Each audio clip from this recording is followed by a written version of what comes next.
And what do you think, Anna, is the problem with when we do? Let's say we are women, right? And let's say we cross the boundaries by our own boundaries, by giving too much and then feeling resentful and feeling unhappy and perhaps feeling really depleted and low on energy. That is not fair on our partners, is it? Yeah, we do not realize that very often because we think, oh, I'm so perfect mom, I'm so perfect wife. I have Yeah, Instagram live trying to create, this perfect vision of a family. I'm doing everything like overworking myself to really yeah, exhaustion exactly. Yeah, and expect from your partner to be grateful for that, whilst he's maybe not and he sees this different way.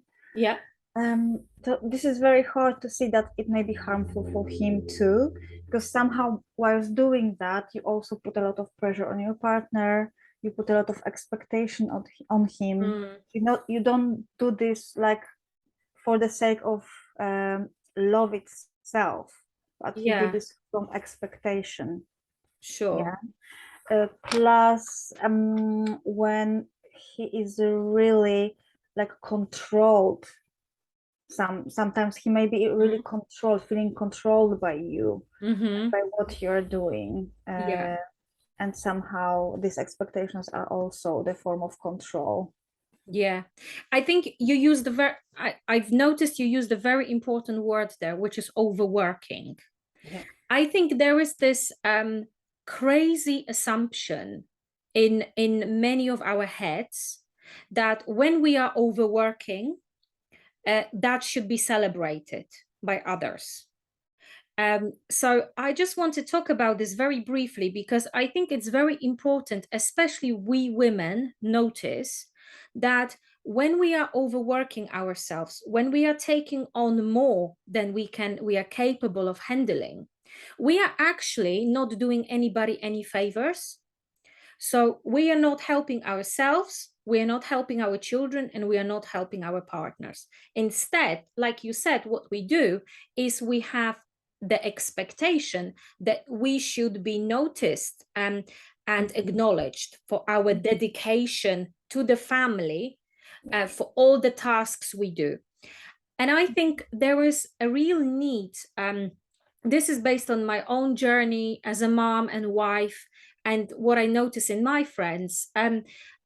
There is a real need for women to acknowledge that actually having the ability to outsource and delegate tasks to others and trust people that they will perform good enough with those tasks can really actually that can form a very strong pillar in our self-care Mm. because it will free up the time that we need to do something that is actually really important to us, something that we might be really passionate about, or something we really want to try, but we never have time to do it because life happens and we are always busy.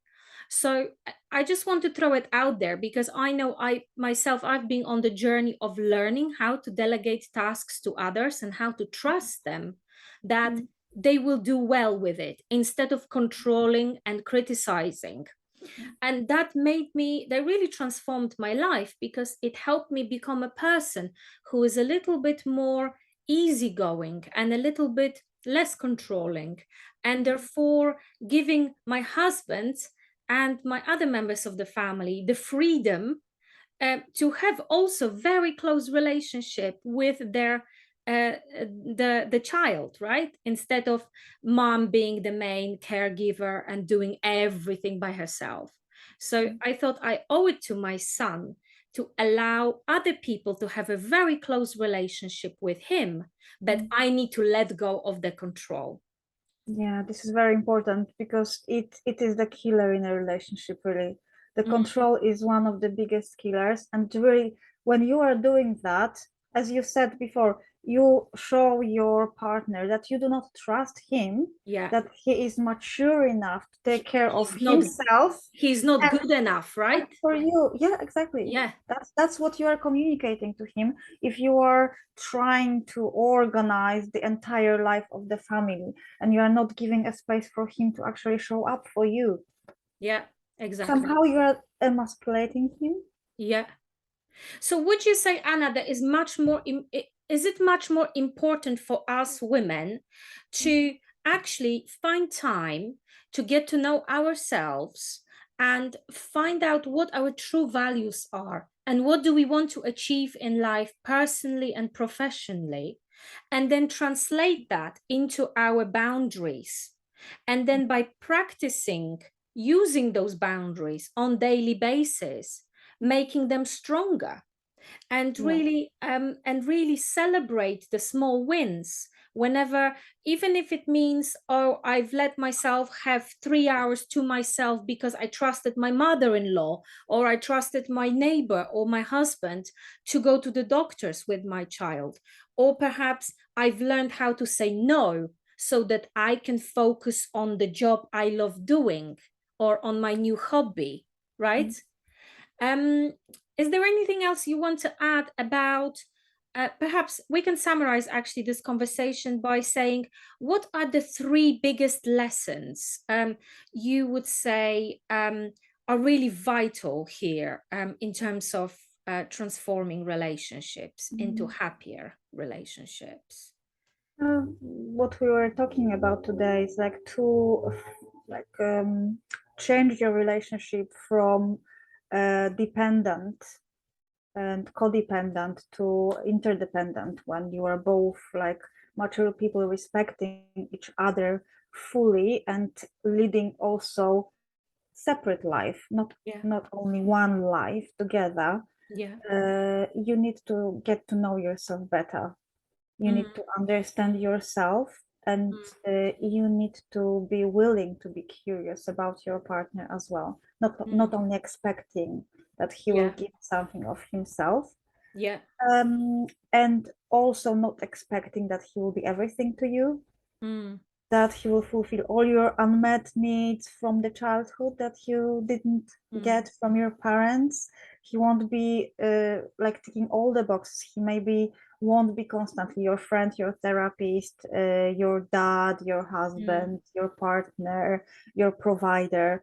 Like if you mm, give so much pressure on your partner, it's really difficult to fulfill it, and he may not feel good enough. He yeah, may not feel very bad about himself. yeah, yeah. Um, so this is like one of the biggest lesson, I guess, Mhm. that comes from what we are talking about today.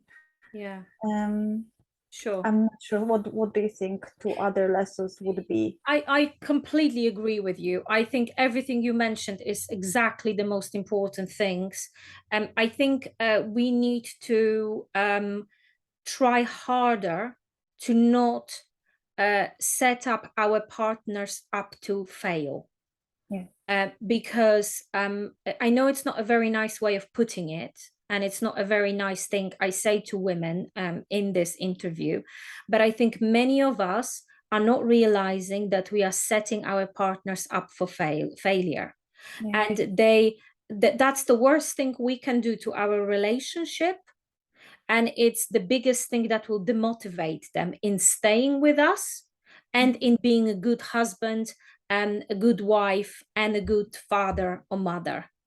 um, it's We have to, like you said, develop independence from that partner and learn how to make ourselves happier, learn how to feed that inner child that is inside us, that child that maybe and I when I say inner child, I mean that little version of ourselves from our childhood that perhaps felt neglected or felt ignored or felt mistreated. We need to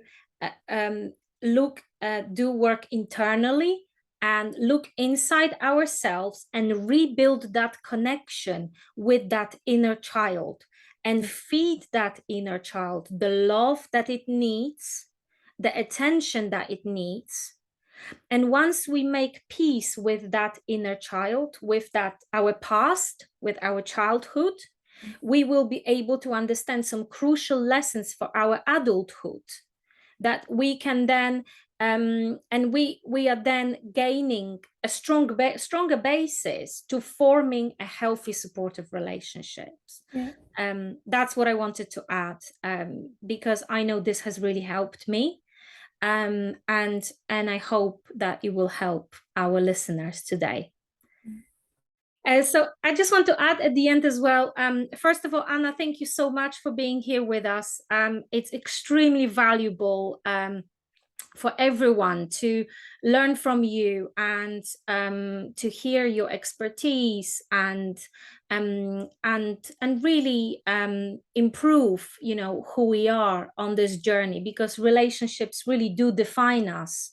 And we all want happy love life, happy relationships. And I just want to mention that together with Anna, we are creating a product currently that is designed for transforming your relationships. So if any of you is interested in receiving access to this product free of charge in return for your feedback, please reach out to me. You have the link to my profile in the show notes underneath in the comments section below.